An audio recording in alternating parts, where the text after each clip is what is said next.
Cancer, ito na yung reading mo for the week of August 13 to 19, pero ito ay timeless reading din. Lahat naman reading ko dito timeless. Kung late mo man ito mapanood kaysa doon sa petsang nakalagay. Okay? Kung bago po kayo, don't forget to subscribe, like, follow. Lalong-lalo na kung makaka-relate kayo, makaka-resonate kayo, pa-leave na lang din ng like, comment, or share. Malaking tulong po yan. Okay, shout out and thank you sa lahat ng mga nagpapadala ng star, super thanks, mga nag-join na membership, nag-avail ng subscription, pati na rin yung mga suki natin sa private reading. Speaking of private reading, dumiretso kayo sa aking Purple Teen official page, nag-iisa lamang yung Purple Teen na may blue check lang, yun lang ang legit. Kayo po yung mag-PM sa akin dun, ha? Hindi po ako mag-add friend o mag-PPM sa inyo. Overall energy mo for the week of August 13 to 19 is the Page of Wands. It could be a fresh start for you, Cancer. It could be a good news. Mukhang may magandang mensahe ka marireceive. Or pwedeng meron ditong something na sisimulan, or merong new cycle or new connection na magsisimula. Or you could be dealing with someone who's younger than you, kung ano man yung mga possibilities dun. Okay? Tignan na natin sa financial, pera, career. Two Cups reversed. Sa home, family, you have Death card. Scorpio energy, water sign, fire sign. Kuha tayo sa love life, energy ni person mo or netong relationship ninyo. Oops, connection ninyo. Wag yan. Balasahin natin.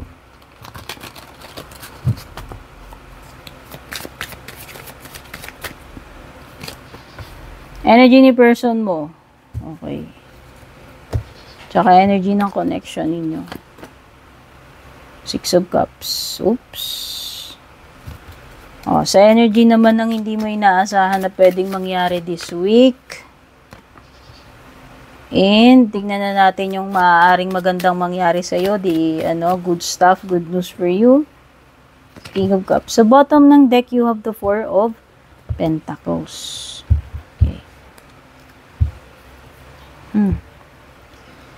So, ito na nga, sabi ko nga, meron ditong good news na marireceive. I think sa love life mo, not sa career. Pwede rin naman sa family or home, since meron kang ending no beginning dyan. Okay. Pwedeng sa love life. Sige, punta na muna tayo sa financial. So, sabi ko nga ito ay good news. It could be a new start for you, a new chapter, a new exciting journey, adventure, whatever venture na papasukin mo. So, sa career and financial mo, hindi maganda yung dito, yung dynamics, no? Kasi parang meron ditong hindi balanse or pwedeng hindi, alam mo yun, hindi tugma. Hindi in alignment doon sa gusto mong mangyari when it comes to pera or sa business partnership or sa career mo. Meron ditong something na pwedeng mag-clash, hindi mag-work, yung plans, or pwedeng, I think, pwedeng hindi ma-renew, hindi ma-approve, hindi ma-hire, parang mga ganong energy. Kasi ito ay failed partnership eh. So, kung meron kang mga ganyang klaseng pinaplano, kausap, yun lang yun. Feeling ko lang hindi magiging successful yung outcome na to. Ano man itong decision or action or susunod na ganap when it comes to career, business, or sa pera.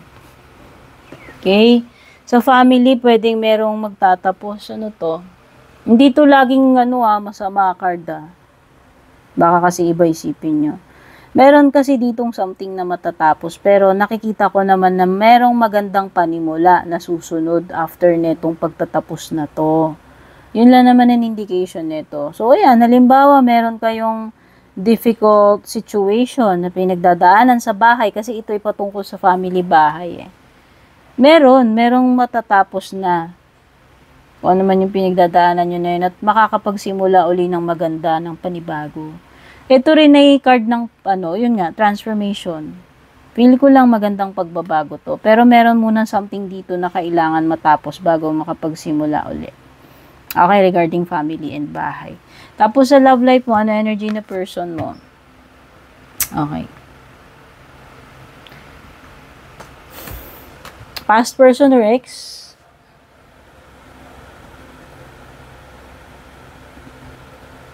Okay, ito hindi lahat makaka-relate dito kasi ang energy niya to eh. So, feeling ko lang at peace na tong person mo. Pwedeng ox na sa kanya, pwedeng natanggap niya na, pwedeng nagkapatawaran na kayo or napatawad ka na niya. Basta meron ditong something na open siya uli for friendship. Okay?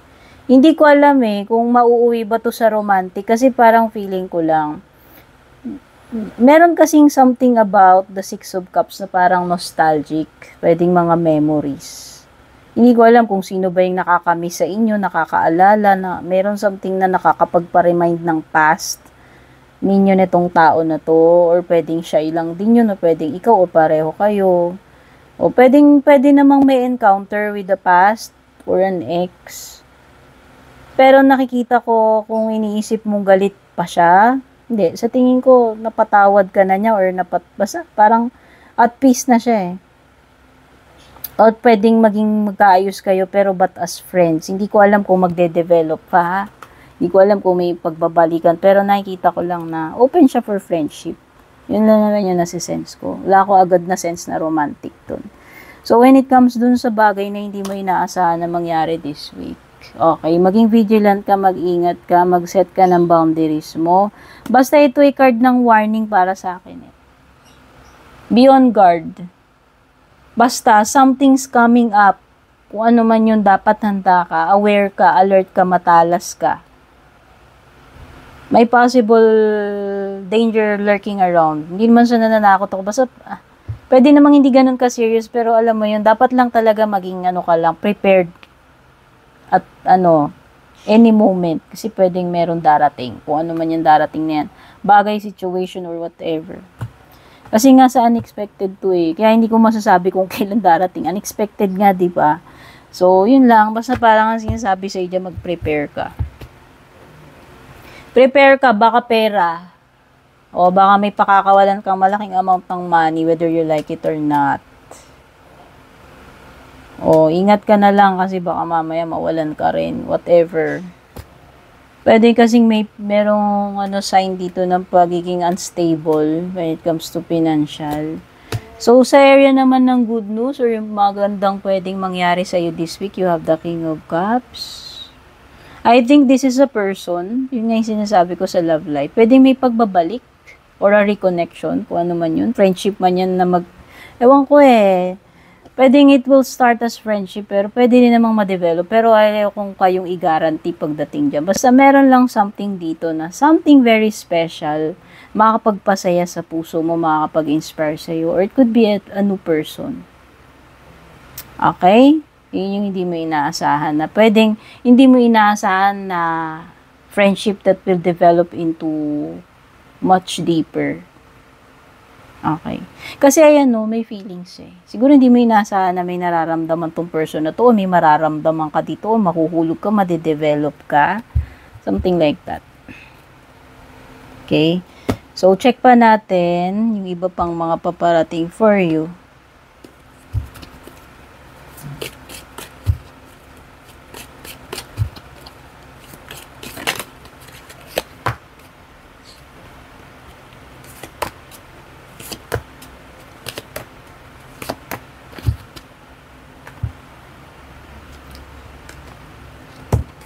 Oops, wait lang. May nahulog akong baraha. Kailangan ko makuha yan.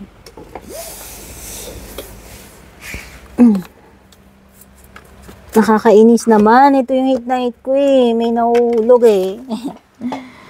ayaw ko magpulot. Ayan. So, yung una sa mga paparating pa sa'yo, grasshopper. Ooh, this is leap of faith for me. Kasi grasshopper tumatalon. O meron something dito na parang, alam mo yun, mababypass like, hindi ka nadadaan dito. Alam mo yung parang na-accelerate ka. Di ba uso dating gano'n, na-accelerate? Diba, dapat magi-grade 2 pa. Sobrang talino, naging grade 3 agad. Parang gano'n eh. Basta meron ditong something natatalunan, lalagpasan, in a good way Parang hindi ka na dumaan dun eh. Parang shortcut. Alam mo yun. O, basta meron something na gano'n. Or pwedeng leap of faith nga, yung parang sabi ko nga, pikit mata na na susubukan, papasukin. Yan. You will be taken care of in difficult times. O, sabi dito, Cancer, it could be na may mga difficult times this August 13 to 19. Pero, hindi ka mapapano. Hindi ka pababayaan ng langit dyan. For sure yan. O, marriage or partnership. Kung hindi man pagpapakasal to, pwedeng pagpasok sa commitment or romantic connection. Okay, may namumuo kasi dito something feelings, diba? Or reconciliation. Nung parang magtatagpo uli, magiging together uli, or marirekindle, no? Ayan talaga, commitment to. Commitment, kontrata, romantic commitment, or basta something romantic, business, partnership, commitment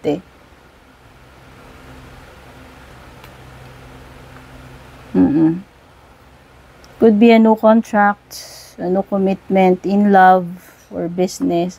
O, ayan na, OTW ka na raw papunta sa iyong success. Cancer, malapit na, meron ditong something na malapit nang maging makuha mo yung tagumpay, kung ano man yan. Okay? So, kuha na tayo ng dalawang closing messages, advice, or sagot sa tanong mo kung meron mang tanong na namumuo sa isip mo, yung simpleng tanong na yes or no lang. Okay? Or it could be ito yung sagot sa situation mo, kahit hindi ka naman magtanong. Closing message or advice for you. Oh, you need to take action daw this week. Kailangan talagang kumilos, dear. Hindi pwedeng hindi. At meron something dito na malabo pa sa ngayon. This is no. Okay? Kung meron ka mang mga sitwasyon, even before mo pa man panood na reading na to, baka yun yung tinutukoy doon. Kung yun yung laging parang guni-guni sa isip mo. Baka yun. Hindi pa sa ngayon Meron ditong something na hindi pa sa ngayon. Pero definitely merong situation na kailangan mo mag-take ng action this week. Okay? So, yan yung mga messages for you. Thank you so much for watching. Love you all. God bless. Babush.